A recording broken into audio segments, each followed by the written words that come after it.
একবার চিন্তা করে দেখেন, অপকর্ম দেখে ফেলার জন্য একজন সাংবাদিককে প্রকাশ্যে কুপিয়ে শেষ করে দেওয়া, তারপর র্যাবের হাতে গ্রেফতার হয়ে নিজেই সেই প্রধান আসামি বলছে, অন্যরা বলে কপি করে, আর আমি যা করি রিয়েল বলতে সে সরাসরি হত্যা করে।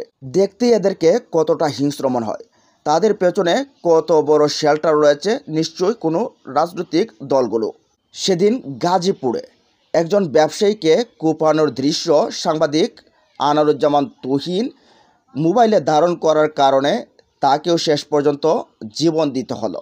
তারপর প্রশাসনের কঠিন তৎপরতায় সেখানে একের পর এক 8 জন আসামিকে গ্রেফতার করে র্যাব, পুলিশ, অন্যান্য বাহিনীগুলো মিলে। প্রশাসনের হাতে গ্রেপ্তার হওয়ার পরও তাদের কোনো অনুশোচনা নেই।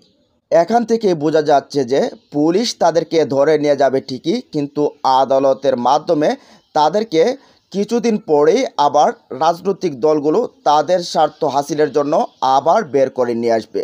নাহলে যদি দৃশ্যমান কোনো বিচার হতো তাহলে এরকম প্রশাসনের হাতে থেকে আবারও হুমকি দেওয়ার সাহস পেত না। সোহাগ থেকে তুহিন, এরপর আপনি আমি, এদেশে মানুষের নিরাপত্তাটাকেও আর কতটুকু। এখানে চাঁদা দিতে হবে, এখানে অপরাধ কর্ম আপনি দেখে ফেললে আপনাকে শেষ করে দেবে।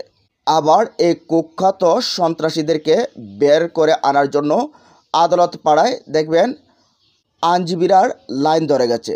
সেই আইনজীবীরাই বা কারা, আর এদের পেছনে বা কারা রয়েছে সেটাও দেশবাসী জানে। যার কারণে একের পর এক এরকম হত্যাকাণ্ড অপকর্ম করার পরও শীর্ষ সন্ত্রাসীরা অবাধে আবার জামিনে বেরিয়ে ঘুরেফেরা করে। পুলিশ র্যাবের হেফাজতে তাদেরকে যখন জিজ্ঞাসাবাদ করা হয় তারা বলছেন যে দীর্ঘদিন ধরেই সেখানে তারা এখন চাঁদাবাজি, সন্ত্রাসী করে আসছে। একের পর এক ভয় দেখিয়ে মানুষকে কুপিয়ে, এলোপাথের কুপিয়ে বা বিভিন্নভাবে টর্চার করে তারা মানুষের কাছ থেকে টাকা নিচ্ছেন। এর মধ্যে একজন ব্যবসায়ী জানিয়েছেন যে তাকে যে প্রথমে কোপানো হয় তার কাছে প্রথমে দাবি করা হয়েছিল যে 10 লক্ষ টাকা তাকে দিতে হবে, এবং 10 লক্ষ টাকা না দেয় তাকে এলোপাতাড়ি কোপানো হয়।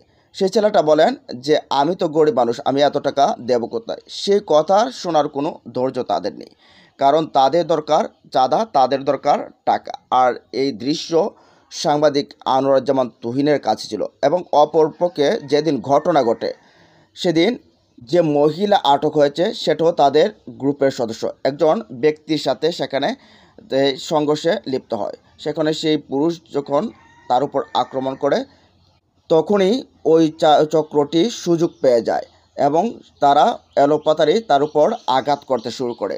আর এই ভিডিও ধারণ করার কারণেই কাল হয় আনারুজ্জামান তুহিনের। শেষ পর্যন্ত তুহিনকেও জীবনটা দিতে হয়। এখন প্রশ্ন হচ্ছে, সন্ত্রাসীরা সন্ত্রাসী কর্মকাণ্ড করবে, এটাই তাদের নিয়ম। তবে প্রশাসন কি করছে, দেশের সরকার কি করছে? এবং সবচেয়ে বড় বিষয়, এই যে চাঁদাবাজ, এই যে সন্ত্রাস, এই যে আততায়ীরা, তাদের পেছনে কোন কোন রাজনৈতিক দলগুলো শেল্টার দিচ্ছে, কোন কোন নেতা দিচ্ছে? গাজীপুরের নিশ্চয়ই বড় বড় নেতা তাদের পেছনে রয়েছে। যেমনভাবে মিটফুটে সোহাগ হত্যাকাণ্ডের সন্ত্রাসীদের পেছনেও রয়েছিল এরকমভাবে বড় বড় নেতার হাত। তো এগুলোকে বের করে আনা দরকার, তাহলেই হয়তোবা এই সন্ত্রাসী কর্মকাণ্ড থামানো যাবে। না হলে আবার 2 দিন পরে তাদেরকে বের করে নিয়ে আসবে। আপনারা কি চান? সোহাগ, তুহিন বা অন্যান্যরার মতো আপনাদের পরিণতি হোক, নাকি এটা থামানো উচিত? জানিয়ে দিন কমেন্ট বক্সে। ভালো থাকুন, সুস্থ থাকুন, আল্লাহ হাফেজ।